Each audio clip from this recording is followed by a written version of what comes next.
así como tenemos un tiempo previo para Semana Santa, para Navidad, que le llamamos Adviento, donde preparamos nuestro corazón para recibir Navidad como debe ser, porque pues Navidad es una fecha que se llena de luces y de regalos y de muchas cosas, menos del propósito que debe ser, ¿verdad? Bueno, pues pasa lo mismo un poquito en Semana Santa. De hecho, hermanos, a veces no tenemos tan en cuenta como iglesia cristiana o iglesia metodista lo que es la época de la Pascua, que empieza 40 días antes de Semana Santa. Y generalmente la ubicamos como una fecha, una tradición de la Iglesia Católica Romana. Pero déjenme decirles que no. En alguna otra ocasión les estaré platicando, porque ya se nos pasaron los 40 días y no empezamos a tiempo, pero realmente es una liturgia o una estructura bíblica que de la misma manera de Adviento nos prepara para Navidad, la Pascua nos prepara precisamente para recibir o celebrar de una manera consciente, honrada, amorosa y con mucha gratitud la obra de Cristo. Entonces, a veces las separamos, pero algunas festividades de la celebración de Pascua no son meramente de la iglesia popular, sino es una tradición, digamos, evangélica.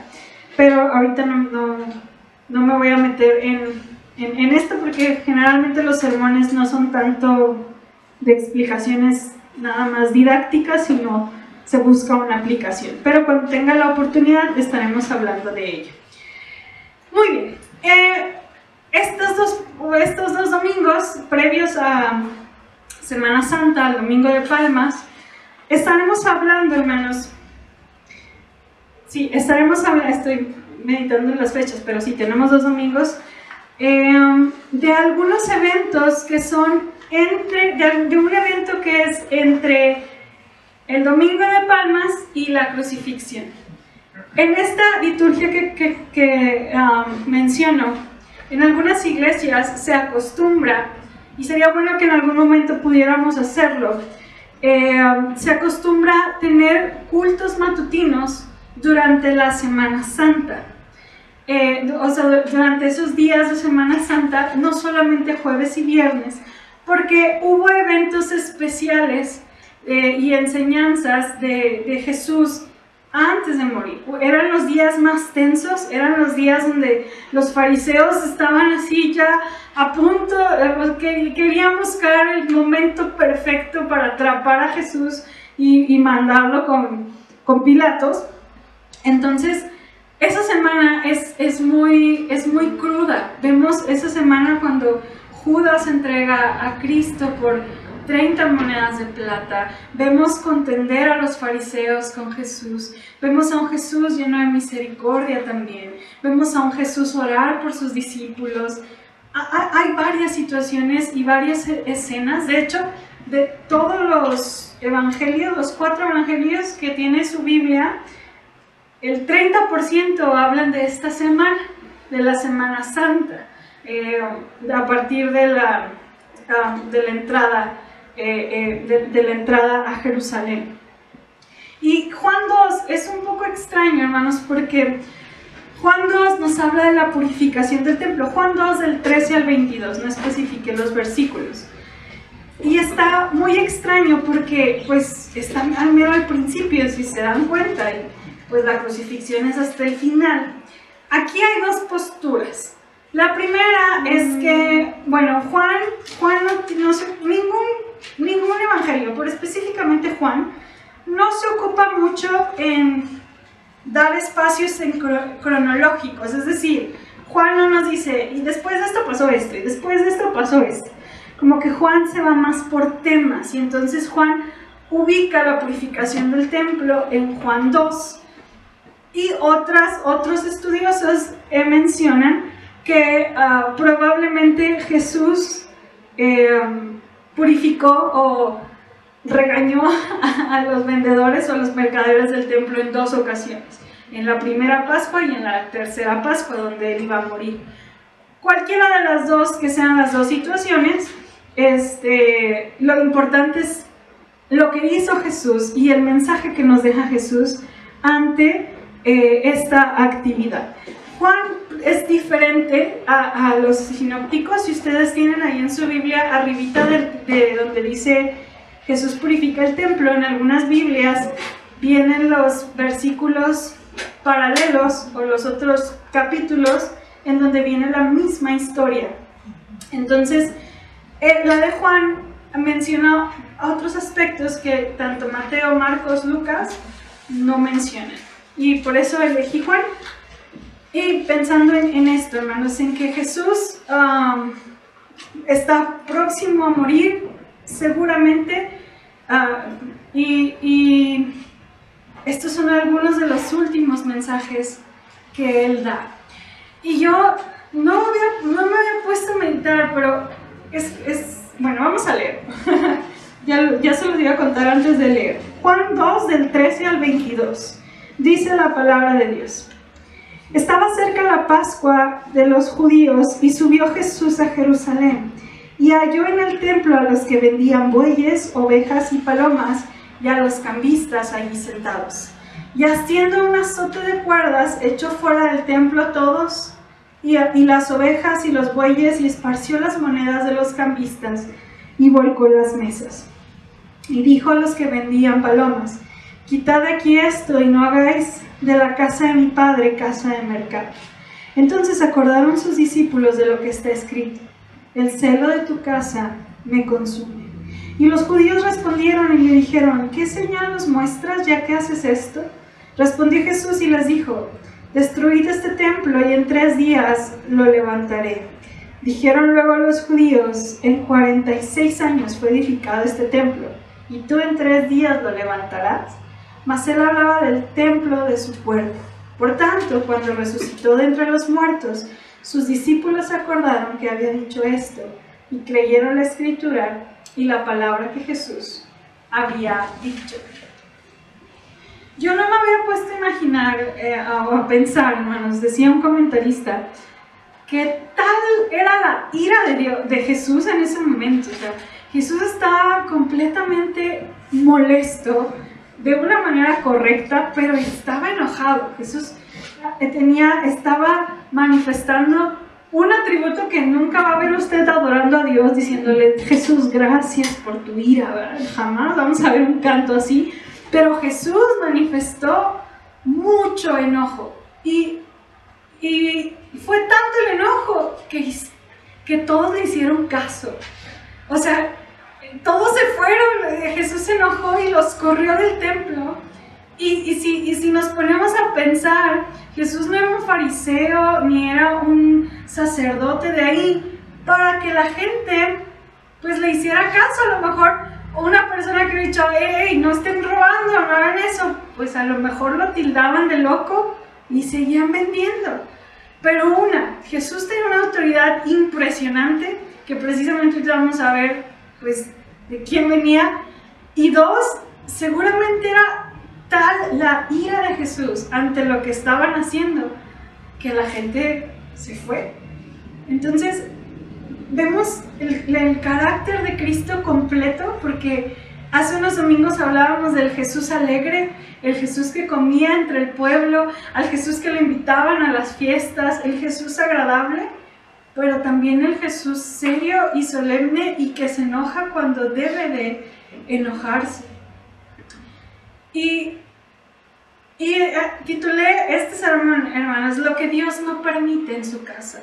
Hay aspectos que debemos de considerar que Dios no permite en su casa, y los podemos aplicar de las dos maneras, tanto en el templo físico como en el templo en el templo personal, en el templo del corazón. Y lo primero que vemos, hermanos, fue que este Jesús que se enoja, que tiene una autoridad impresionante para que todos lo hayan obedecido, porque la Biblia menciona que Jesús agarró unas cuerdas, pero obviamente el carácter de Jesús no permite que nosotros imaginemos que Jesús agarró latigazos a la gente, simplemente quizás con una autoridad tomó esas cuerdas. La Biblia no nos menciona qué hizo, pero podemos estar seguros que Jesús no hizo daño físico a nadie. Pero este enojo, ¿qué lo provocó, hermanos? Bueno, este enojo lo provocó el lucro, la venta o el hacer negocios en la casa de Dios. Eso fue lo que Jesús se indignó tanto. Y es lo primero que vemos, que Dios no permite en su casa, hermanos, un mercadeo. Jesús vio que en la casa de Dios estaban haciendo negocios. En el templo, en aquel entonces, recordemos que están cerca de la Pascua, a días de la Pascua. Y en el templo se vendían animales para los sacrificios de la Pascua. Eso no estaba prohibido, eso estaba bien. Lo ideal, pues obviamente, era que tú cuidaras tu animal para llevarlo al sacrificio, pero había animales para vender en el templo. Eso no era el problema. El problema de eso era que esos animales los animales tenían varias características para poder ser sacrificados, y muchos de estos animales no cumplían con esas características y aún así los vendían. Y además de ser imperfectos a la luz de lo que se pedía para el sacrificio, eran más costosos que lo normal. Esa era la indignación de Jesús, era el cómo se abusaba de un sacrificio que Dios puso para tener una relación con el pueblo, y estaban abusando de ese sacrificio, o abusando de la dinámica para hacer el sacrificio.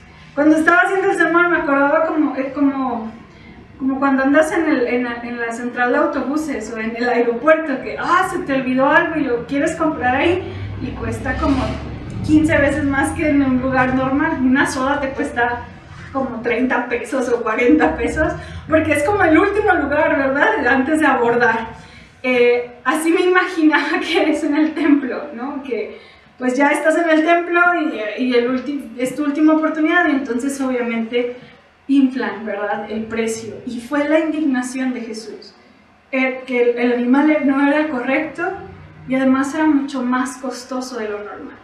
Y además de eso dice que había cambistas.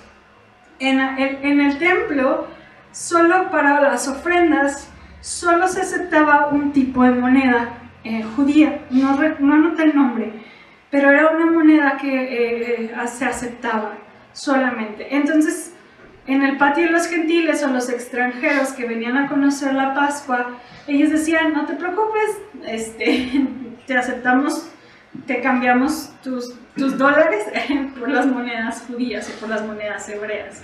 Entonces, ahí mismo se hacía el negocio del cambio y se hacía el negocio de la venta. Y obviamente toda esta inflación, todas estas tarifas mucho más grandes, pues iban para el sumo sacerdote, para muchas cosas lucrativas, o para la gente que se beneficiaba.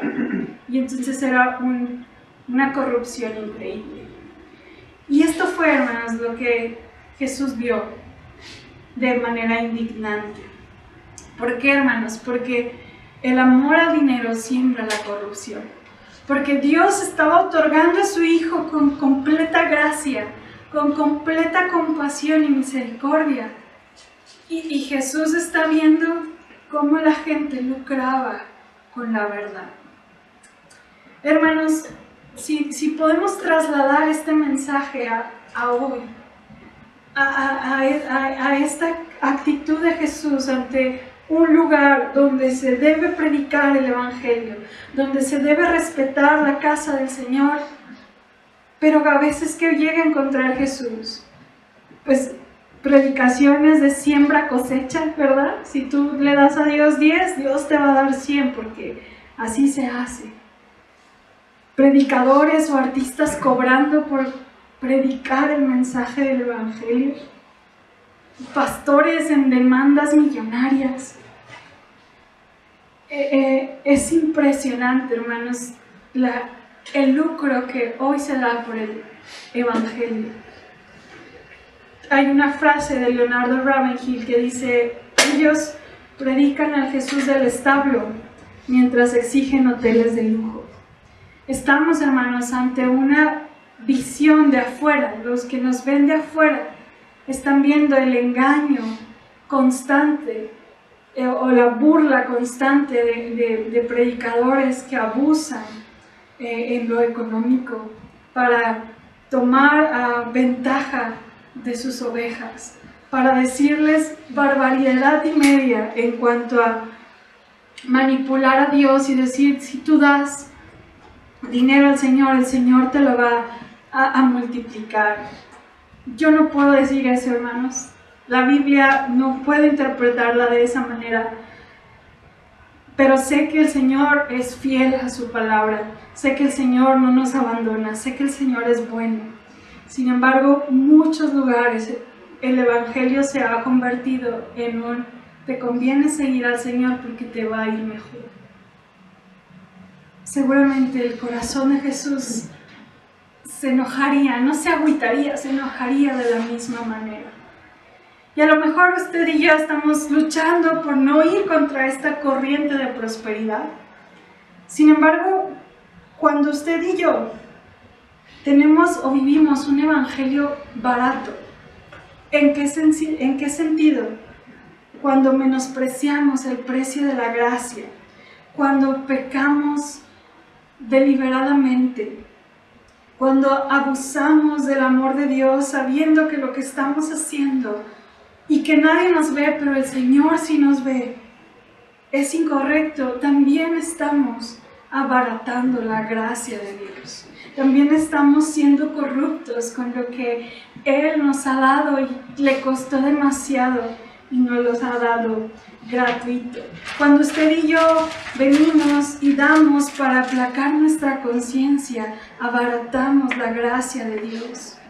Cuando sabemos hacer lo bueno y no lo hacemos, hacemos barato la gracia de Dios. Y hermanos, ese es el primer aspecto que Dios no permite en su casa. Dios no permite que podamos comprar el Evangelio. Dios no permite que manipulemos a Dios diciéndole que te voy a dar $1 para que tú me des 100 pesos. Dios, las matemáticas de Dios no son así. El segundo aspecto, hermanos, en el versículo 17 dice que dice: entonces se acordaron sus discípulos que está escrito: el celo de tu casa me consume. Dios no permite, hermanos, la indiferencia cuando algo es incorrecto en casa. Jesús se enojó por la injusticia. Jesús se llenó de ira por el abuso de autoridades. Los discípulos recordaron ese momento. Ahorita leíamos el Salmo 69 al inicio del culto. Versículos antes, hay una gran decepción y frustración por parte de David, porque describe su alma angustiada en los tiempos también de él, que había corrupción en las prácticas religiosas. Y entonces, esta frase es como el ardo porque las cosas en tu casa se hagan bien, el respeto porque las cosas se hagan bien en tu casa me consume, el hablar la verdad cuando yo veo una injusticia me consume. Y Jesús no fue indiferente. Jesús no fue ante a una realidad y dijo: bueno, están vendiendo, pero yo no voy a comprar, entonces yo estoy bien. Jesús abrió los ojos ante su realidad y demandó. Hermanos, ¿qué provoca en nosotros al ver corrupción en el Evangelio? ¿Qué provoca en nuestra alma cuando alguien está manipulando a una iglesia? ¿Qué nos provoca el saber o al estudiar la palabra y ver que estamos fallando, que hay en nosotros. Somos indiferentes a la voz de Dios, somos indiferentes ante el llamado a la santidad, somos indiferentes ante la verdad bíblica. Dios, uno de los últimos mensajes que Jesús nos da antes de ir a la cruz es: no podemos ser indiferentes ante lo que está pasando. No puedo tener un cristianismo solitario diciendo, pues yo no compro, yo no predico eso, yo sí predico la verdad y dejo pasar a los que sí lo hacen. Jesús demandó la injusticia, Jesús demandó el abuso en la iglesia, Jesús lo hizo. Y qué miedo decir esto, porque quizás si yo lo hago, el llamado es a que usted, hermano, hable si usted está viendo injusticia. Y esto, hermanos, nos lleva también a preguntarnos, ¿qué amor tenemos? ¿Cuánto amor le tenemos al lugar que Dios nos ha puesto? ¿Qué lugar o qué tiempo ocupa, hermanos, la oración por nuestro hogar, por nuestro segundo hogar, que es este lugar? ¿Somos indiferentes a lo que pasa? Somos indiferentes, ya no estoy hablando del terreno ni de las paredes, que también somos diferentes a nuestra familia. Dios no permite, hermanos, o Dios espera que no haya indiferencia entre nosotros. Y de los versículos del 18 al 22 dice: y los judíos respondieron y le dijeron, ¿qué señal nos muestras ya que haces esto? Respondió Jesús y les dijo, destruid este templo y en 3 días lo levantaré. Dijeron luego los judíos, en 46 años fue edificado este templo y tú en 3 días lo levantarás. Mas él hablaba del templo de su cuerpo. Obviamente, hermanos, está Jesús, corre a todos, volca las mesas. Me gustó que leía, no recuerdo, creo Matthew Henry decía que la señal de las monedas tiradas era una evidencia del poco interés de Jesús por la parte económica. Y los escribas y fariseos pues obviamente eran los más perjudicados ante la locura que pasó en ese momento.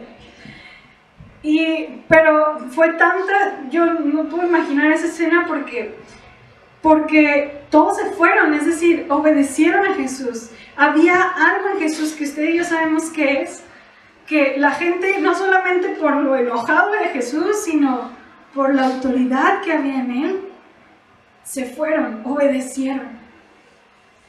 Pero los escribas y fariseos, pues indignados, ¿verdad? Porque se les cayó su negocio, le preguntaron, bueno, pues ¿tú quién eres? ¿Con qué autoridad vienes a hacer esto?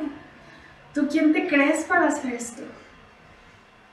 Los escribas y los fariseos estaban mostrando ignorancia y falta de fe.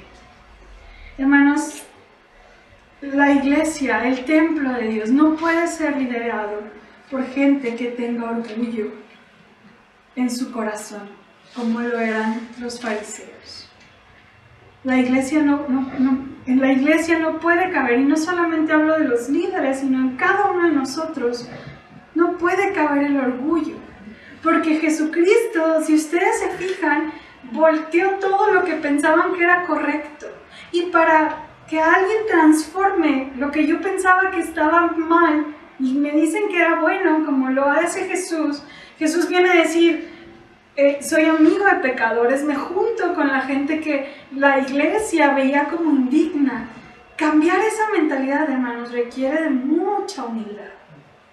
Y por eso Jesús no permite que en su casa haya corazones orgullosos, porque la palabra de Dios no puede entrar ante alguien que dice, ante alguien que cree saberlo todo, ante alguien que cree saber que está bien, ante alguien que se cree el dueño y al que sabe cómo se han hecho las cosas desde siempre. Recuerdo Recuerdo mucho la frase de una hermana que decía, bueno, eso ya lo intentamos y no se pudo. No, eso ni lo intente por ahí porque ya lo intentamos y tampoco lo logramos. Y entonces ya era muy difícil porque no podíamos ir por ningún lado por corazones orgullosos. Estos hombres, hermanos, en lugar de confesar, piden pruebas. En lugar de reconocer que estaban haciendo las cosas mal, le piden pruebas a Jesús. Y esta actitud de decir, ¿quién te crees? Y demuéstrame que tienes ese poder, no es más que orgullo en el corazón. ¿Cuántas veces nosotros, hermanos, somos así? En lugar de reconocer nuestra parte, buscamos al que también está fallando para no vernos tan mal. Jesús decía, la gente adúltera demanda señal, pero aún, hermanos, aún se haga el milagro más extraordinario, si no hay humildad en el corazón, aún se levante un muerto, no serviría, porque hay orgullo en el corazón. Dios espera que en su casa no gobierne el lucro, no gobierne la indiferencia, ni el orgullo. Y eso, hermanos, no es solamente a nivel congregacional, es a nivel personal. No puedo tener amor por el dinero, porque eso la Biblia nos dice a dónde nos va a llevar el amor al dinero. No puedo tener indiferencia ante el pecado de mi vida porque me va a consumir, porque ese orgullo me va a hacer rechazar la verdad que Dios está empujando a través de su palabra.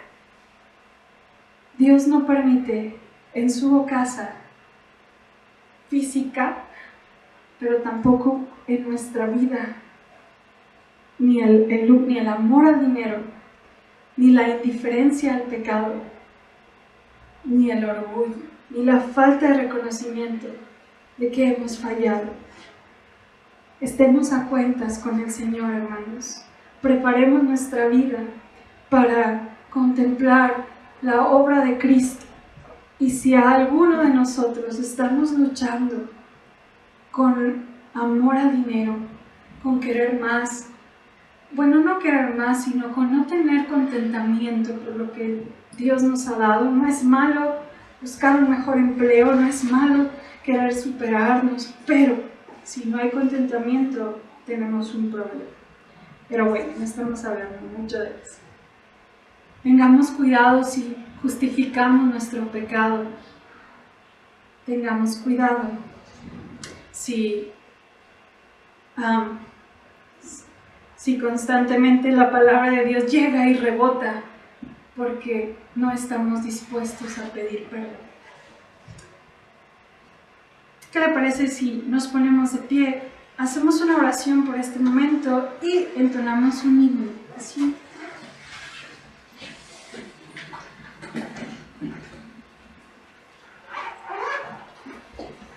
Cristo, estamos delante de ti, reconociendo que eres un Dios tan integral, tan íntegro, que también eres un Dios celoso, Señor. Nos encanta adorar tu amor, tu misericordia. Nos encanta adorar tu gracia. Pero hoy reconocemos tu justicia, Señor. Hoy reconocemos tu santidad. Hoy reconocemos tu ira perfecta, Señor. Que llena, Señor, también esos momentos, Dios, donde se acaba, donde, Señor, llegamos hasta un punto en donde tu ira, Señor, se manifiesta. También la reconocemos y la adoramos porque es parte de ti, Señor. Es difícil y no nos gusta, Señor. No nos gusta experimentar tu justicia cuando es difícil, Señor, pero es parte de tu hermoso carácter divino. Y sin tu justicia no hubiéramos conocido a Cristo y tu gracia. Señor, te damos gracias porque también, Señor, nos haces reflexionar, nos haces ver, Dios, o traes a la luz evidencia, Señor, de las cosas que tu iglesia está haciendo incorrectas, Señor. Señor, y si nos sentimos fuera, Señor, de predicar mensajes de prosperidad, Señor, líbranos, Señor. Líbranos de vernos enamorados, Señor, del dinero, Señor. Líbranos, Señor, de no tener contentamiento. Líbranos de ser poco agradecidos por lo que nos has dado, Señor. Libra a tu iglesia de manipular tu evangelio, Señor. Líbranos, Señor. Tu evangelio es rico y poderoso y es suficiente para transformar las vidas, Señor. No permitas que agreguemos, Señor.